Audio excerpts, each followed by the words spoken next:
Hello everyone, our topic is Models of Long-Run Economic Growth. This is our group members, Sun Yiman, Zhang Yuan, Bi Jiaxuan, Wang Xinhao. Now, let us begin with the presentation. This is our content. The first one is introduction. The second one is theoretical discussion. The third one is data-based comparison. The last one is conclusion. Now let me introduce the background of our study. Different countries has different long-run growth rates. In this study, we compared China and the United States. According to Roma Endogenous Growth Survey, economic growth is driven by innovation, human capital, and knowledge. Countries like China and the United States invest heavily in R&D and education, which help explain their long-run growth performance.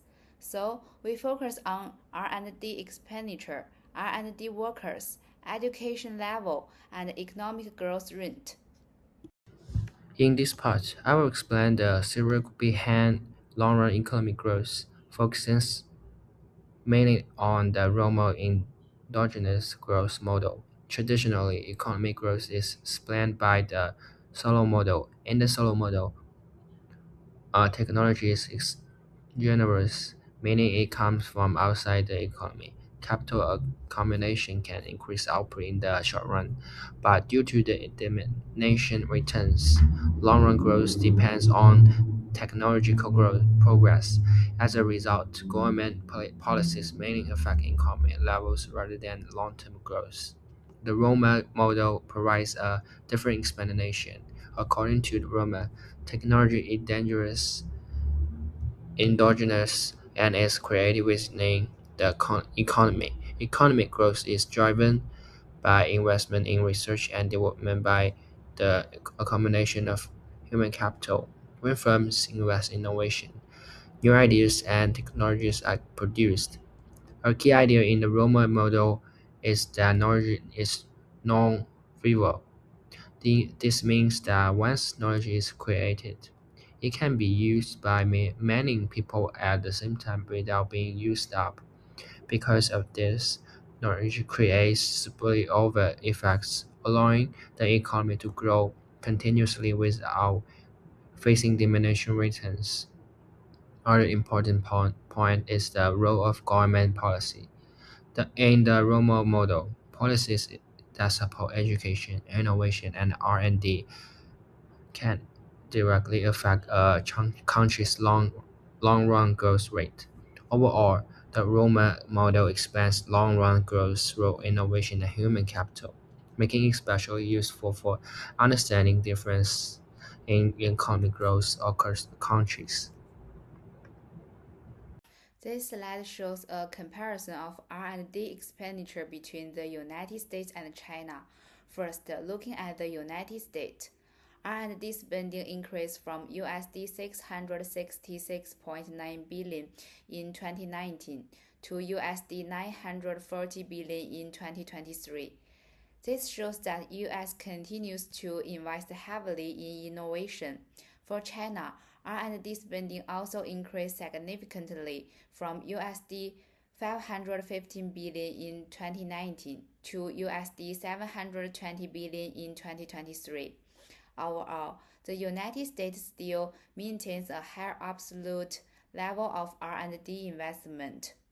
However, China shows a faster growth rate, which means the gap between the two countries is gradually narrowing.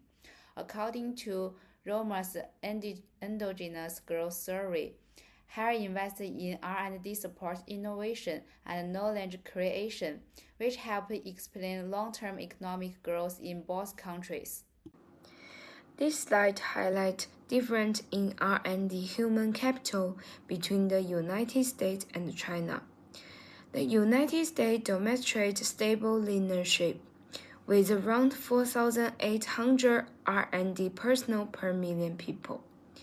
This stability reflects the U.S. advantage in maintaining a high-density research ecosystem rather than relying on rapid expansion.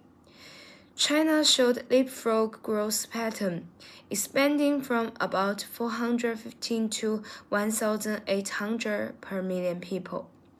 Although the absolute level is lower, the fast growth rate signaled an accumulation of innovation-oriented human capital. From the perspective of Roma's endogenous growth theories, knowledge speed lower enabled to catch up pros.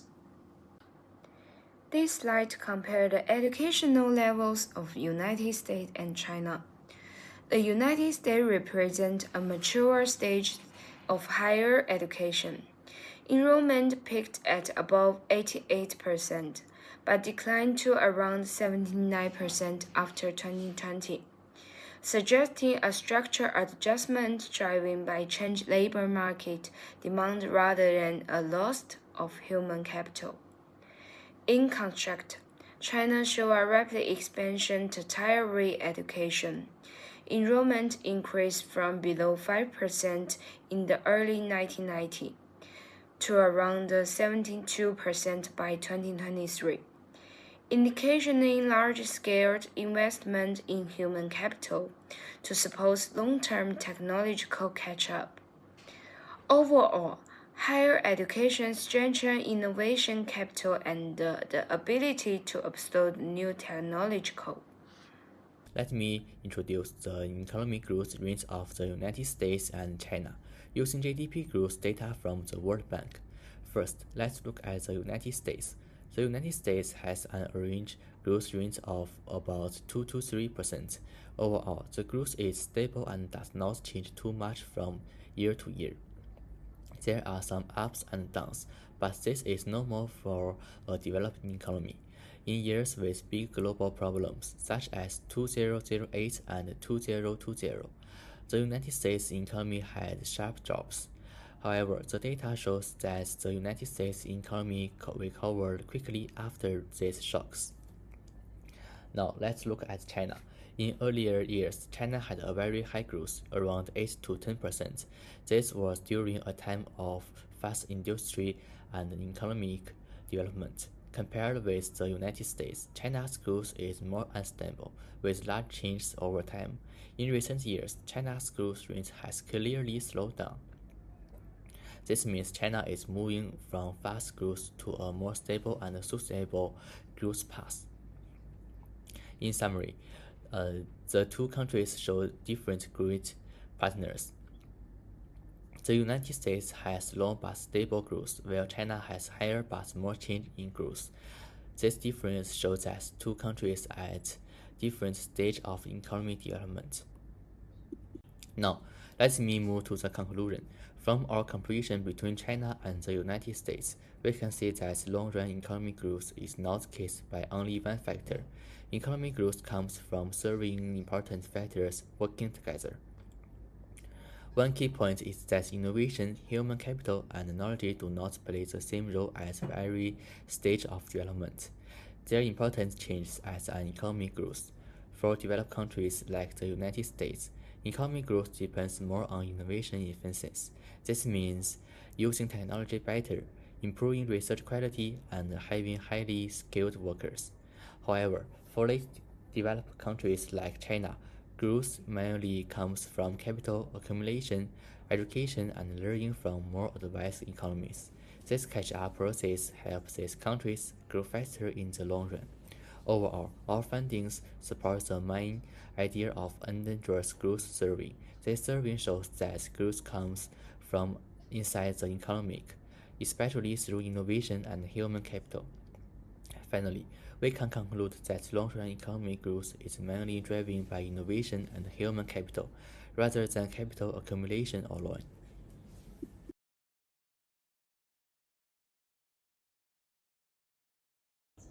This is all our presentation. Thank you for your listening.